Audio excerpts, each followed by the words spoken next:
जो जन मेरी शरण है, ताका हूं मैं दास, और गेल गेल लग गया फिरूं जब लग धरती आकाश। एक व्यक्ति था, परमात्मा का पुनर्जन्म का कोई भक्त। अब वो किसान था। अब परमात्मा कहते हैं जब जो मेरी एक बार शरण में आ गया किसी भी युग में, परमात्मा कहते हैं उन्हें निकाल कर छोड़ दूंगा, उसके साथ साथ फिरता रहता हूं मैं जब लग धरती आकाश रहेगा उसको। पर वो मुझे पहचान नहीं पाता, उसका दुर्भाग्य है। तो उस किसान के पास परमात्मा एक साधु रूप में गए कबीर जी। किसान से कहा, क्योंकि पूर्व जन्म के जो पुण्यकर्मी प्राणी हैं उनका स्वभाव बहुत अच्छा होता है, साधु संत अतिथि का बहुत सत्कार करते हैं। बड़ा सत्कार किया, हो महाराज बैठो, महाराज नुहाओ धुआए, कपड़े धोए, बच्चा तक कवा के धोए, खाना खिलाया। परमात्मा बोले, फिर भगवान गए जिस उद्देश्य से, वो लगे ज्ञान देने, भाई भगत तेरा स्वभाव भी अच्छा, लेकिन सारा काम बिगड़ रहा है आपका भक्ति बिना, भक्ति करा करो। किसान कहने लगा, महाराज जी ये बैठे हम नहीं भक्ति करने का, ये बस समय नहीं, छोटे छोटे बालक हैं, कमाना है, खेती करूंगा, थोड़े से बच्चे समझदार हो जाएं, ये अपना काम संभाल दे महाराज जी, फिर मैं भक्ति है करूंगा, मैं और काम में को नहीं। महाराज परमात्मा चले गए। अब वो बच्चों की शादी भी कर दी, बच्चों ने खेत का काम भी संभाल लिया, और उनका पोता पोती भी हो रहे। जब परमात्मा गए, अगुवाई किसान भक्त, अब होगी तो न पुरुषित, आ जाओ ईब कर ले, भक्ति ले ले नाम। कहने लगा, बाबा जी महाराज जी देखो छोटे छोटे बच्चे हैं, लड़के खेतों में काम करते हैं, मैंने पोते रखने पड़ते हैं, अभी मेरा काम पूरा नहीं हुआ है, फिर देखूंगा बच्चे पोते थोड़े ठीक हो लड़के। परमात्मा ने बहुत कुछ समझाने की चेष्टा की, पर कोई ना असर हुआ उसके नालायक है। अब क्या हुआ, कुछ दिनों के बाद वो मर गया।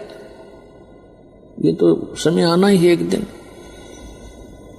अब मृत्यु होगी उस भक्त की, लेकिन साधु सेवा का फल निष्फल नहीं जाता। परमात्मा कर्म बनवाते हैं ऐसे।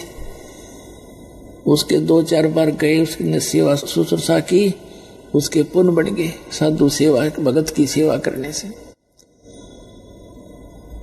तो क्या देखा कि वो किसान मृत्यु को प्राप्त होकर उन्हीं के घर में बैल बनकर खेतों में चल रहा है, अपने ही बच्चों के यहाँ। अब परमात्मा पहुंचे वहां खेत में, जहां उसका लड़का उस अपने पिता को बैल को जोत रहा था, उन्हीं की गाय से उत्पन्न हुआ था। कहते हैं जहां आशा ताबासा हुई, और मन कर्म वचन सुमरियो सोई। अब कबीर परमात्मा पहुंचे वहां पर खेत में, जहां उसका पुत्र हल जोत रहा था। वो भी जानता था महाराज जी कई बार चक्कर लाक आए थे। कहा महाराज, परमात्मा ने कहा कि भाई तेरे पिताजी कहाँ हैं? जी वो तो मृत्यु को प्राप्त हो गए महाराज, 4-5 वर्ष हो गए। अच्छा 4-5 वर्ष हो गए, कहा ठीक है। एक जो बैल वहीं बना हुआ था, उसके कान में जाके परमात्मा ने कहा कि भाई तेरे को कितना समझा था भले आदमी, देखी बैल बनकर खड़ा हो गया। अब भी मान ले मेरी बात, तेरी अजूनी छुटवा दूंगा, तेरा अभी शरीर छुटवा देता हूं और तुझे मनुष्य जीवन दिवा दूंगा। अब परमात्मा तो सबकी भाषा समझते हैं। वो बैल कह रहा मन मन में, अग बाबा जी तेरा दिमाग खराब हो रहा है, अब मैं मर गया, यहाँ कोई और बैल आ जाएगा और वो काम ठीक करे नहीं का तो मेरे बच्चा नानी नहीं हो जाएगी। अरे तेरा गजब हो गयो, देख कहां तक का ठेका ले रखा है। परमात्मा बोले भाई ठीक है, मत मान नहीं। कुछ दिनों के बाद वो बैल का जीवन भी पूरा होना ही था। फिर बन गया वो सर्प। सर्प की योनि में क्या होता है, अब कभी उसने थोड़े बहुत पैसे दबा रखे होंगे कि तो जमीन में 200 से 400 रुपये, और वो मृत्यु को प्राप्त हो गया, बता पाया को ना। तो सर्प को ये चेतना रहती है, वो उस घर में घूमता रहता है आसपास उस क्षेत्र में जहां वो कभी धन दाब गया था। अब वो आया फिर अपनी वो बैंक बैलेंस से मारने के लिए सर्प वहां पर उनके आंगन में गया घूमे, घर में गया जहां उसने को 100-200 रुपये दबा रखे थे मिट्टी में, भूल भाल गया ना परिवार को पता। वो देख लिया, उसके पुत्रों की पत्नियों ने शोर मचाई, सर्प सर्प। वो बेटे आए लठ लेकर, और वो चला फिर मोरी में से निकलने की चेष्टा कर रहा था। उसके 1-2 लाठी लागी कमर पे, जाके सड़ता बाहर।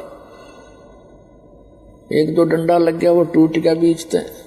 वो जाके एक बो जड़े में झुंड में पड़ा पड़ा अपना तड़प रहा। तब परमात्मा फिर गए, कहने लगे भगत अब भी मान लिया मेरी बात ने। न बोला जी मान लूंगा, मैं मेरा पीछा छुटवा दो। कबीर परमात्मा बोले भाई शरण मत आया पर सांकली तुड़वा का आया तू, तेरी अड्डी पसली एक होली जब समझ में आई, और पहले आ जाती होती न तेरा काम ना बन जाता। तो पुण्यात्मा जो समझदार व्यक्ति हैं वो तो जल्दी शरण ग्रहण कर लेंगे, ना बाकी के फिर सांकली तुड़वा का आएंगे, आना पड़ेगा यहीं पर।